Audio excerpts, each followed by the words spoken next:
Pasukan Taliban yang berhasil menguasai wilayah Afghanistan kian membuat panik rakyat setempat. Viral di media sosial sebuah video yang menggambarkan keputusasaan dan kepanikan seorang ibu atas nasib bayinya. Dalam video, seorang bayi dilemparkan melewati kawat berduri, meminta tentara untuk diselamatkan.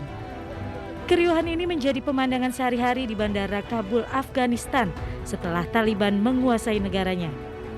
Ribuan warga Afghanistan kini saling berebut untuk dapat segera keluar dari negaranya karena dikabarkan tentara Taliban telah menggunakan senjata untuk menghentikan upaya warga Afghanistan meninggalkan negara yang kini mereka duduki. Badan Nasional Penanggulangan Terorisme mendeteksi ada pihak yang menunggangi keberhasilan Taliban menduduki Afghanistan. BNPT bahkan menghimbau masyarakat Indonesia untuk bijak menyikapi kelompok Taliban.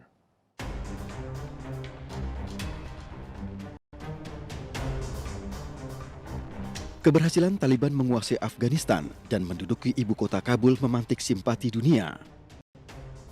Para menteri luar negeri yang tergolong dalam G7 bahkan mengimbau untuk dibentuknya misi internasional gabungan untuk menekan krisis Afghanistan. Begitupun dengan Indonesia. Yusuf Kala yang dikenal aktif dalam upaya damai Afghanistan semasa menjabat sebagai wakil presiden 2014-2019, beberapa kali bertemu dengan Presiden Ashraf Ghani dan Taliban membahas perundingan damai Afghanistan dan Taliban.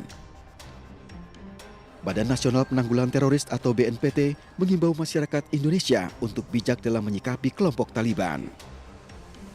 Kepala BNPT Komjen Pol Boy Rafli Amar mengatakan apa yang terjadi di Afghanistan dengan Taliban adalah persoalan di negara itu sendiri. Ia juga mengingatkan apa yang terjadi di Afghanistan jangan sampai terjadi di Indonesia. BNPT mendeteksi ada pihak tertentu yang berusaha menggalang simpatisan atas isu Taliban setelah berhasil menduduki Afghanistan. Meski demikian, BNPT tidak merinci pihak mana yang tengah berupaya menggalang simpatisan dengan memanfaatkan isu Taliban. Meski disebut tidak berafiliasi dengan jaringan ISIS, namun Taliban sudah terjebak dalam tindak kekerasan dan perebutan teror dalam pergerakannya selama ini. Peringatan BNPT mendapat respon dari Partai Keadilan Sejahtera. Menurut PKS, Taliban saat ini berbeda dengan generasi Taliban sebelumnya. Generasi Taliban saat ini dinilai lebih moderat dan inklusif. Peringatan BNPT bisa jadi adalah sebuah alarm kewaspadaan. Siapa sebenarnya kelompok yang dimaksud BNPT dalam menggalang simpatisan Taliban?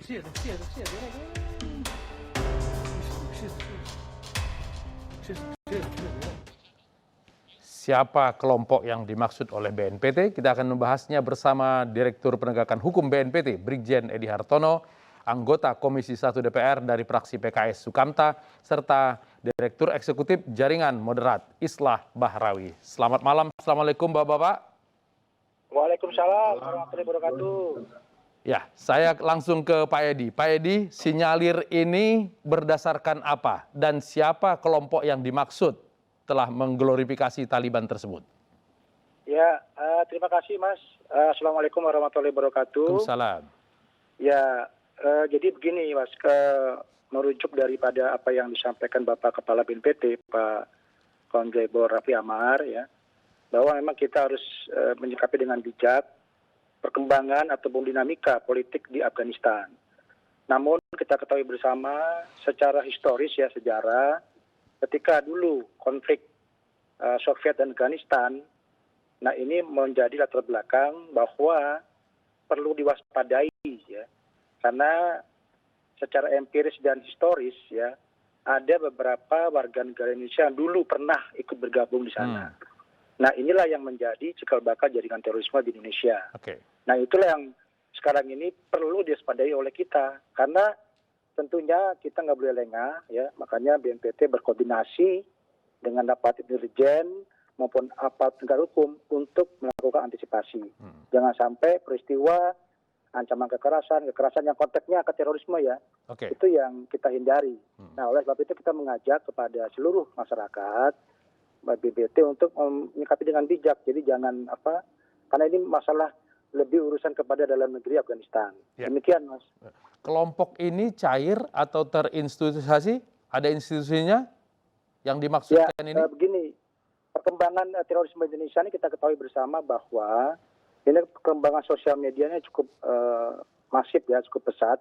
Di mana kita ketahui bersama bahwa jaringan terorisme ini ada jaringan yang memang tidak terstruktur ya, akhirnya unstruktur, yang tidak terinkut di dalam jaringan terorisme, namun secara individu. Nah ini yang jangan sampai antara individu ini di sosial media bersatu yang memang menjadi trigger atau menjadi stimulus apa yang terjadi di Afghanistan. Jangan sampai menjadi role model gitu. Peristiwa di Afghanistan menjadi inspirasi bagi kita. Nah ini yang terus kita pantau di sosial media. Nah ini yang kita sebut dengan lone wolf tadi itu. Nah ini kan sudah banyak beredar di sosial media, baik itu di Facebook, Telegram. Nah ini yang kita harus pantau, jangan sampai mereka menyusun kekuatan dalam konteks simpati ya terhadap peristiwa di Afghanistan. Demikian, Mas. Oke, saya ke Pak Sukamta. Pak Sukamta, Bapak sepakat ada kelompok tersebut yang bersimpati kepada Taliban di Indonesia? Ya, begini. Terima kasih, Mas Lutfi. Jadi yang disampaikan oleh Pak Edi dari BNPT ini memang bisa dipahami, bisa dimengerti. Jadi konteksnya adalah statement ini ditujukan kepada kelompok-kelompok yang memang selama ini cenderung untuk merujuk kepada Afghanistan ya. Jadi misalnya tadi sudah disebut. Dan saya kira kelompok ini memang eksis dan selama ini sebagian sudah dibina oleh BNPT, sebagian masih belum, itu PR yang sangat luar biasa. Jadi kita apresiasi BNPT yang segera memberikan peringatan dini.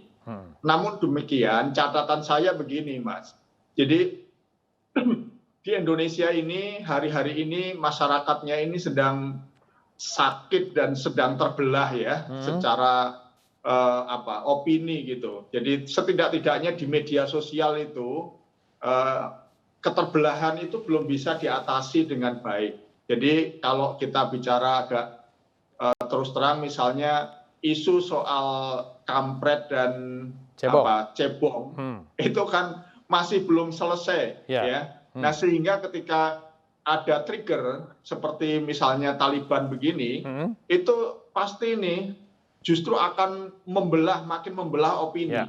Jadi nonton berita yang dilihat itu judulnya doang, nggak dilihat isinya, nggak dilihat statementnya, terus jadi saling serang.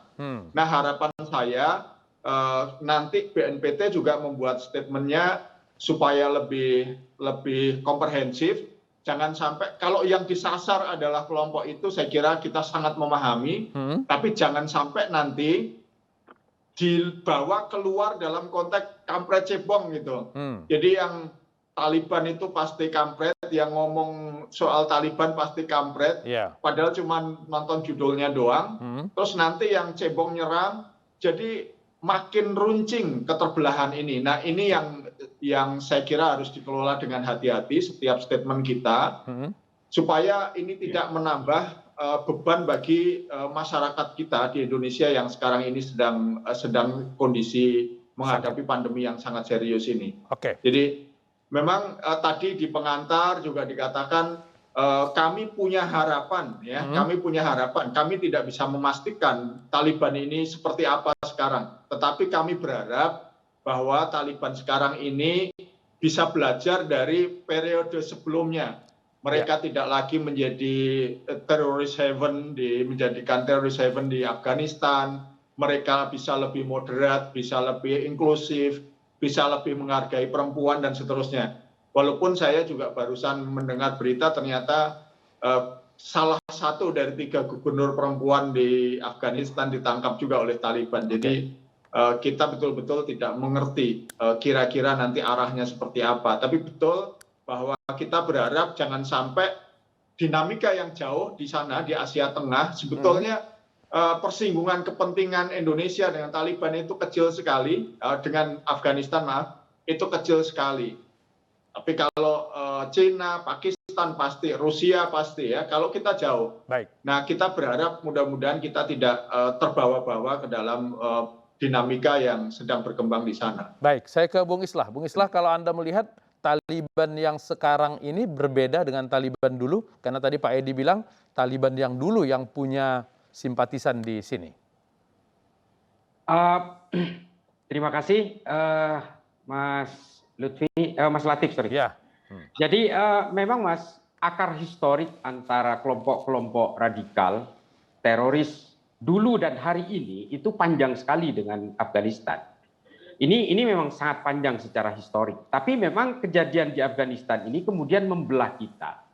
Ada secara prematur kelompok radikal misalnya, dia langsung mengeluarkan rilis yang mendukung, bahkan menyebut Taliban ini sebagai Islamic Emirate of Afghanistan. Ya. Dia mengatakan bahwa Taliban ini akan menjadi penegak syariah, akan menjadi prime mover khilafah dan sebagainya. Ini sudah mengemuka dari kelompok-kelompok yang berada di bawah permukaan, baik yang ada di atas permukaan. Saya sudah baca rilis-rilis itu, tapi di sisi yang lain ada yang bilang, enggak, New Taliban ini akan moderat kok. Mereka akan belajar kepada kelompok yang, kepada periode sebelumnya dan sebagainya. Ini kita nggak tahu, ini nanti yang akan tertipu ini siapa gitu. Kalau saya begini, kuncinya adalah ini tergantung dari Taliban ini akan menggunakan hukum apa di dalam negaranya. Kalau dia masih menggunakan dan memaksakan hukum yang sama seperti periode Taliban yang lalu, ini akan berulang. The song remain the same. Akan berulang lagi. Lagunya ya begitu-begitu aja. Kalau mereka kemudian berusaha memoderasi kebijakan ekonominya, luar negerinya, pasti mereka sedang mencari simpati untuk mendevelop negaranya. Kalau mencari kata simpati dari negara lain. Kalau kata Pak Sukamta tadi bahwa kita sebetulnya punya hubungan yang sangat jauh dengan Afghanistan ini. Kalau Bung Islah sendiri melihatnya ada kedekatan tidak? Kalau secara mungkin secara bilateral dalam soal ekonomi dan sebagainya memang seolah-olah jauh. Tapi ini persoalan ideologi ini, Mas. Ini persoalan ideologi. Persoalan ideologi ini benar-benar tanpa batas, tanpa sekat. Dia itu borderless. Kejadian di Suriah bisa saja men-trigger di sini. Makanya hari ini Densus 88 tadi saya sudah baca di media. Mereka melakukan konvers tentang penangkapan JI dan pendanaan dan sebagainya. Ini adalah langkah-langkah preemptif, preventif, dan represif yang menurut saya ini menjadi role model ke depan. Jangan sampai ada semacam revolusi merangkak kurang lebih seperti itu. Saya tidak yakin insurgency yang ada di Afghanistan itu akan terjadi di sini. Seperti Arab Spring misalnya yang berentet gitu dari negara-negara. Ini saya kira tidak akan terjadi itu. Insya Allah mudah-mudahan. Naudzubillahi min dzalik. Tapi saya kira dari masyarakat sendiri juga sudah harus melakukan resistensi dari hulu terhadap upaya-upaya cloning momentum seperti apa yang terjadi di Afghanistan untuk diwujudkan di sini. Naudzubillah sekali lagi, ini perlu kebersamaan kita semua. Selain kita juga bersandar kepada Densus 88 dan Mabes Polri untuk represifnya, untuk preventifnya, masyarakat juga harus bisa memproteksi dirinya sendiri dari kelompok-kelompok radikal. Saya kira begitu. Ya, saya kembali ke Pak Edi. Pak Edi, langkah preventif macam apa kemudian yang dilakukan selain dari peringatan yang sudah disampaikan oleh Kepala BNPT tadi? Ya, terima kasih, Pak. Ini saya alhamdulillah nih Bapak-Bapak sekalian, saya sepakat tadi apa yang disampaikan bahwa tentunya BNPT sesuai dengan tusinya di dalam Undang-Undang Nomor 5 Tahun 2018 ya, bahwa di dalam Undang-Undang Nomor 5 dia mengatakan bahwa pencegahan adalah merupakan kewajiban negara. Dalam konteks pencegahan ini adalah kita melaksanakan 3 hal. Yang pertama adalah kesiapsiagaan nasional, kemudian kontra radikalisasi dan deradikalisasi. Dan dalam 3 ini pencegahan, BNPT telah membentuk tim sinergitas, Pak. Dasar 46 kementerian lembaga. Nah inilah kita mendorong seluruhnya dari proses hulunya. Hilirnya ini sudah dapat dilakukan dengan baik oleh aparat penegak hukum. Hal ini Densus 88 ini sangat diapresiasi kepada Densus 88 yang sudah melakukan upaya pencegahan ya dengan penegakan hukum. Karena di dalam norma hukum Undang-Undang Nomor 5 perbuatan persiapan itu sudah dapat dipidana. Nah, dalam konteks inilah BNPT terus melakukan pencegahan, edukasi dan literasi untuk meluruskan bersama-sama kementerian lembaga. Jangan sampai disalahgunakan nih atau menjadi distorsi terhadap peristiwa di Afghanistan gitu. Inilah yang harus kita terus berikan edukasi dan literasi. Apakah dengan segala macam upaya yang dilakukan BNPT selama ini bibit itu memang tidak bisa hilang sama sekali? Ya, tentunya kita berharap terus mereduksi ya memang tidak mudah, memang ini masalah ideologi, dan tapi tetap kita tidak boleh pesimis ya, kita harus optimis dan terus melakukan upaya pencegahan ya dengan tadi itu kolaborasi, komunikasi ya dan koordinasi seluruh dengan kementerian lembaga terkait. Demikian Mas. Ya, saya kembali ke Pak Sukamta. Pak Sukamta, peringatan ini kan sudah dikeluarkan, tidak mungkin dikeluarkan tanpa ada sebetulnya yang dituju. Bagaimana kemudian menyikapi ini supaya tidak ada yang merasa dituduh, lalu kemudian justru bangkit melawan pernyataan ini? Ya, saya kira kalau statement itu ditujukan kepada kelompok yang dimaksud itu kita semua sudah sepakat lah ya. Tapi soal diskursus tentang Taliban itu pasti tidak akan berhenti. Ini pasti akan menggulir, menggelinding, karena seperti yang disampaikan oleh Pak As'ad Ali Said misalnya kan, yang dari mantan pimpinan BIN misalnya juga sempat membuat tulisan tentang Taliban. Saya lihat juga kelompok-kelompok dari kalangan Nahdliyin itu juga mulai juga mengungkap bahwa dulu Taliban itu sowan ke PBNU dan berguru lah kepada PBNU bagaimana mengelola negara dengan cara moderat, dengan cara yang inklusif. Cara soal Afghanistan dan Taliban itu pasti teroris. Itu aja catatan saya. Jadi bijak-bijaklah. BNPT saya yakin itu tidak keliru karena BNPT itu sudah punya data-datanya kok. Itu orangnya, tempat tinggalnya, asetnya, semua BNPT sudah paham itu. Nah, tetapi di dalam opini, nah kita ingin supaya opininya itu tidak salah alamat. Itu aja sebetulnya catatan kami. Oke, kembali Pak Edi sebentar. Ini supaya tidak salah alamat. Sebetulnya alamatnya ada nggak ini yang dituju dari pernyataan Kepala BNPT ini? Ya tentunya begini Mas, bahwa kita kan ini mencegah ya, supaya jaringan terorisme yang aktif saat ini yang walaupun secara struktur maupun unstruktur, ini jangan sampai melakukan tindak pidana terorisme dengan stimulus peristiwa di Afghanistan. Nah, itu yang kita cegah.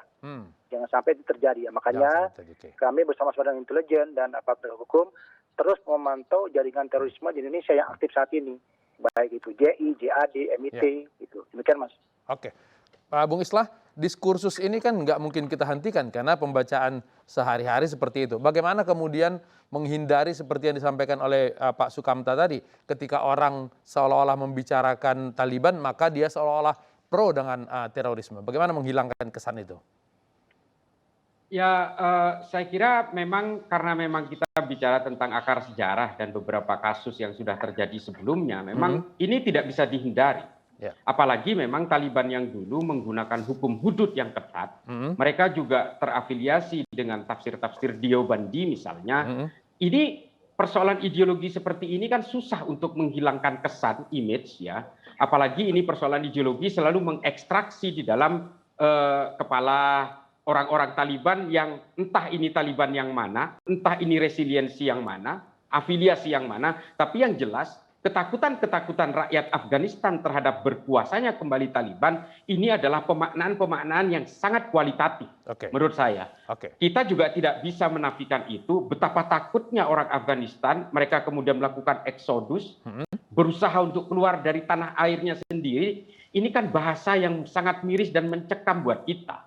Artinya apa? Efek traumatik ini kemudian dirasakan oleh semua penduduk, bukan semua ya, artinya beberapa orang Afghanistan yang kita lihat tayangan-tayangannya itu. Ini juga kemudian menjadi pelajaran bagi kita betapa jangan pernah meremehkan sekecil apapun radikalisme. Ini selalu saya suarakan dimanapun. Banyak kan sekarang ini ketika Densus 88 nangkep minggu ini 53 orang dengan pendanaan kotak amal dan sebagainya sebesar puluhan miliar misalnya. Orang kadang-kadang menganggap ini make up story. Jangan salah. Sesuatu yang underground itu kadang-kadang memang tidak diketahui oleh orang awam, tapi kemudian merasa kaget setelah ini ternyata memang terjadi secara faktual. Nah, hal-hal seperti ini yang harus kita resisten dari masyarakat sendiri, dari hulu, biarkan hilirnya itu dilakukan oleh Densus 88, tapi hulunya ini kan tetap harus kita yang melakukan penguatan. Dijaga oleh semua masyarakat ya? Oke, baik. Saya ke saya kira begitu. Pak Sukamta, sebagai anggota DPR, kira-kira pemerintah nantinya akan bersikap seperti apa kepada Taliban yang sekarang ini, pemerintahan Taliban? Apakah harus ada perubahan atau jika masih seperti dulu, apakah kita boleh bekerja sama dengan mereka? Saya kira kita yang pertama apresiasi kepada pemerintah ya yang dengan gerak cepat itu segera menyelamatkan WNI kita yang ada di Afghanistan. Jadi hari ini sudah dijemput dengan pesawat TNI AU. Jadi Kemlu dengan TNI ini bekerja dengan sangat bagus dan sangat cepat ya, kita apresiasi. Kalau langkah-langkah berikutnya saya kira kita harus wait and see. Kita perlu menunggu apakah Taliban ini akan bergerak sesuai dengan norma-norma dunia internasional, terutama seperti yang dia janjikan. Kan janji waktu mengambil alih kekuasaan itu biasa manis-manis. Nah nanti kita perlu tunggu bagaimana realisasinya, apakah mereka ini menjadi moderat dan inklusif, atau kembali kepada masa lalu yang represif dan kemudian tidak toleran dan tidak memberi ruang kepada perempuan untuk partisipasi di masyarakat. Nah kalau memang situasinya yang kedua, saya kira ya Indonesia ini bisa mengevaluasi dan kita mungkin mumpung di sana masih banyak perubahan, sedang terjadi perubahan-perubahan, proses pembentukan, bagus juga kita dorong melalui berbagai macam forum internasional karena saya yakin Taliban ini kalau memerintah tidak akan bisa berdiri sendiri, pasti butuh dukungan internasional. Nah, saya kira Indonesia bisa mendorong dari sisi yang positif di situ. Baik, Pak Sukamta, Pak Edi, Bung Islah, terima kasih sudah berbagi di iNews Prime. Selamat malam. Aksi oknum anggota TNI memukuli seorang pria di Kramat Jati, Jakarta Timur terekam kamera pengawas. Kami hadirkan sesaat lagi.